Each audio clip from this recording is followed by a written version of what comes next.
ध्यान की ऐसी अवस्था जहाँ पे हजारों विचार जो है चलने बंद होते हैं और एक ही संकल्प, एक ही जगह पे वो एकत्रित होते हैं। एक ही संकल्प के ऊपर पूरी ध्यान की शक्ति इकट्ठा होती है। तो मन की शक्तियाँ इधर उधर बिखरे हुई प्रकाश की किरणों के समान है।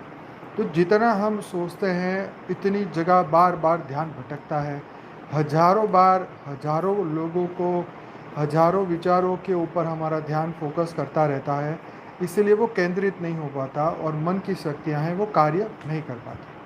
तो यहाँ बात बता रहे हैं कि जब उन्हें केंद्रीभूत किया जाता है तब वे सब कुछ आलोक आलोकित कर देती है। मतलब जो हम चाहते हैं वो हो सकता है अगर हम पूरा ध्यान उसी के ऊपर लगाएं।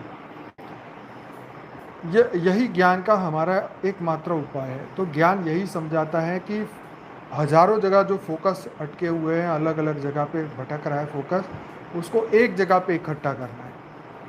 दूसरा पॉइंट है, हमने देखा कि जिस मनुष्य ने स्वयं पर अधिकार प्राप्त कर लिया है उसके ऊपर बाहर की कोई भी चीज़ अपना प्रभाव नहीं डाल सकती। उसके लिए किसी प्रकार की दास्ता शेष नहीं रह जाती। उसका मन स्वतंत्र हो जाता है और केवल ऐसा ही पुरुष संसार में रहने योग्य है। तो ये बात बिल्कुल सत्य है कि मनुष्य जो है वो विषय वस्तुओं का दास बन चुका है और भौतिक जगत का दास बन चुका है, भौतिक जगत के विषयों का दास बन चुका है।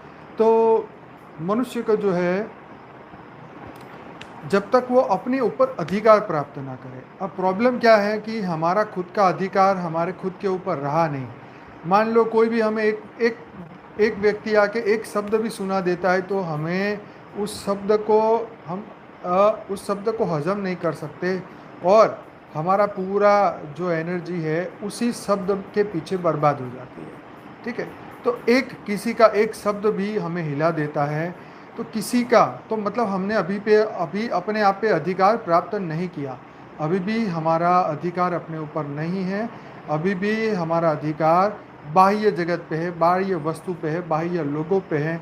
लोग क्या कहेंगे, लोग क्या सोचेंगे मेरे बारे में, मुझे मतलब यही मनुष्य के अंदर रह गया है कि अपना अधिकार खुद को मनुष्य ने स्वयं पर अधिकार प्राप्त करना चाहिए।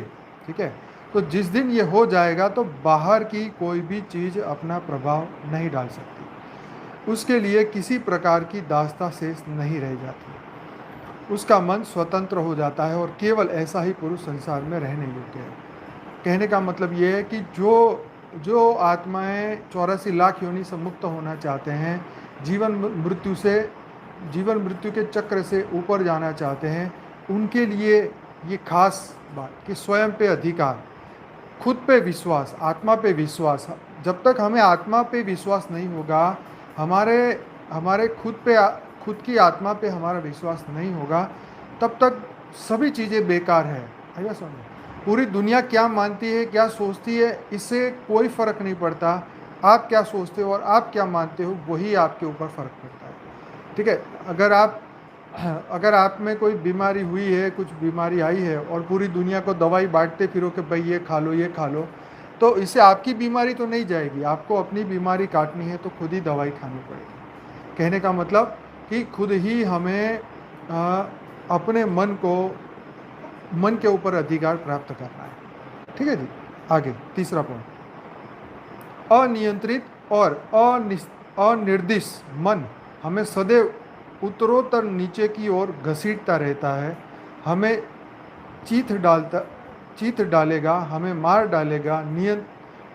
नियंत्रिता तथा निर्दयी मन हमारी रक्षा करेगा, हमें मुक्त करेगा। इसलिए वह अवश्य नियंत्रित होना चाहिए। और मनोवैज्ञानिक सिखाते हैं कि इसे कैसे करना चाहिए। तो देखो, मनोवैज्ञानिक जो मन के वैज्ञानिक है वो सिखाते हैं मन को समझाने के लिए।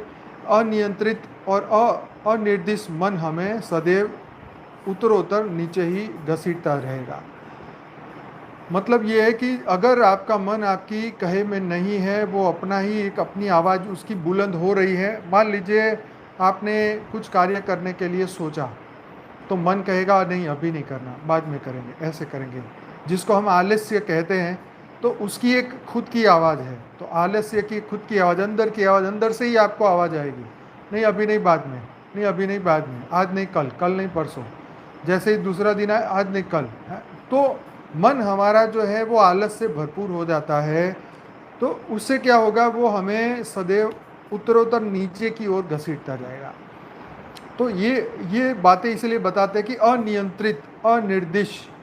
तो ये जो मन को हमने खुले लगाम दे रखी है, उसको लगाम देने की बात कर रहे हैं कि अनियंत्रण, उसको नियंत्रण में लेके आइए।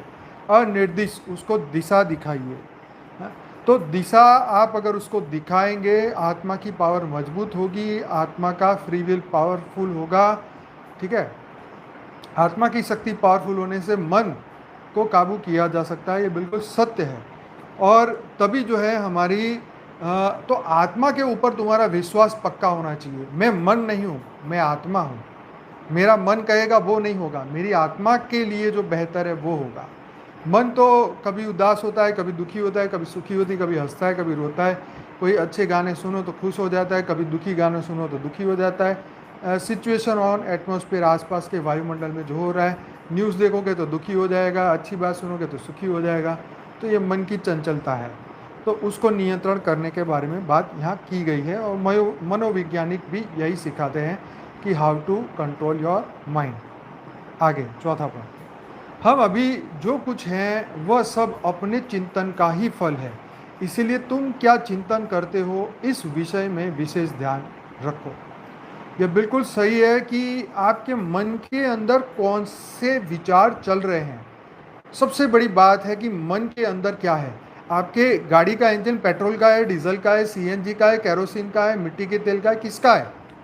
उस इंजन के अंदर कौन से विचार चल रहे हैं, कौन सी फ्यूल उसको चला रहा है।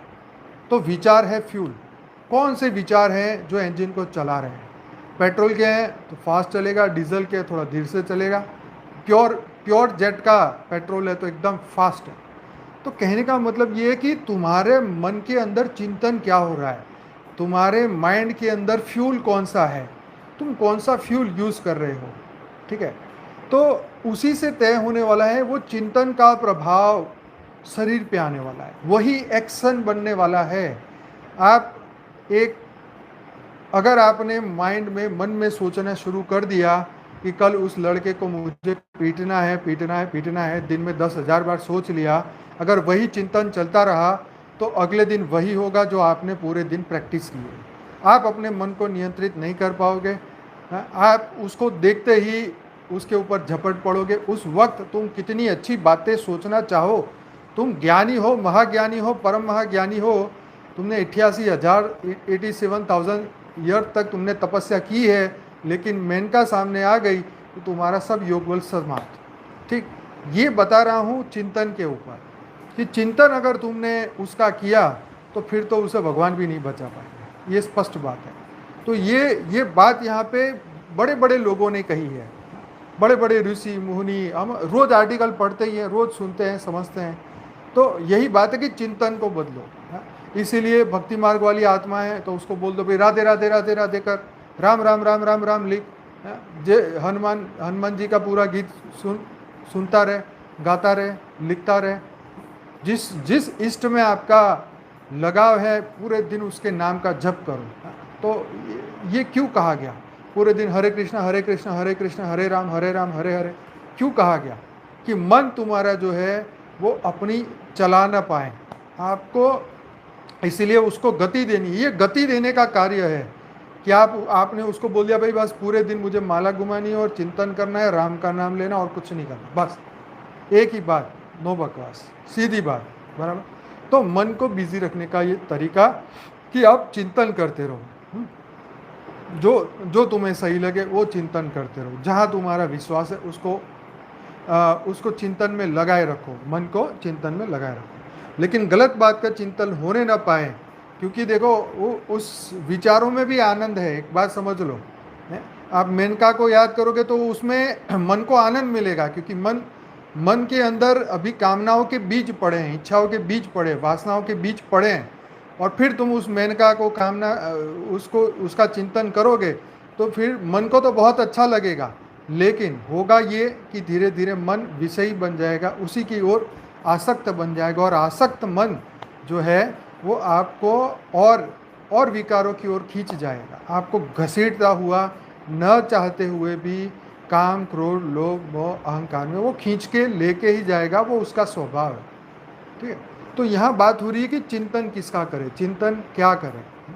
तो ये तो हम जानते हैं करना क्या है, लेकिन यहाँ मन की बात हो रही है तो मन के कैरेक्टर को भी समझना पड़ेगा। शब्द तो गौण वस्तु है, चिंतन ही बहुकाल स्थायी है और उसकी गति भी बहुदूरव्यापी है।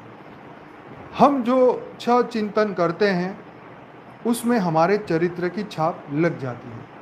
तो शब्द तो बाद में आते हैं, पहले मन में ये चीज़ें आती हैं। तो मन में अगर कूड़ा भरा है तो वो मन का जो कूड़ा है, मन के अंदर जो कूड़ा है वो कैसे निकालेंगे।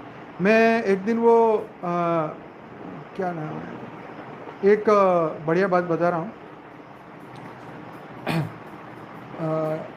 कौन सा था वो, एक हीरो था, उसका वो मैं इंटरव्यू सुन रहा था। तो उसकी माँ, वो बिहार से कहीं से आया था, मुंबई में रहता था। उसकी माँ उसको लेटर लिखती थी कि, तो वो हीरो जो स्ट्रगल करता था, उसके पास कुछ काम धंधा कुछ भी नहीं था, तो उसकी माँ लेटर में नीचे लिखती थी कि बेटा 12 साल में कूड़ा भी बदल जाता है, उसका रंग रूप बदल जाता है, तो तेरा भी कल्याण हो जाएगा 12 साल में। तो कूड़े शब्द से ये बात मुझे याद आ गया कि कूड़ा भी 12 साल में बदल जाता है। तो यहाँ कहने का मतलब ये है कि हम अगर चिंतन सही करें तो मन के अंदर का जो कूड़ा भरा है ना वो बदल जाता है। तो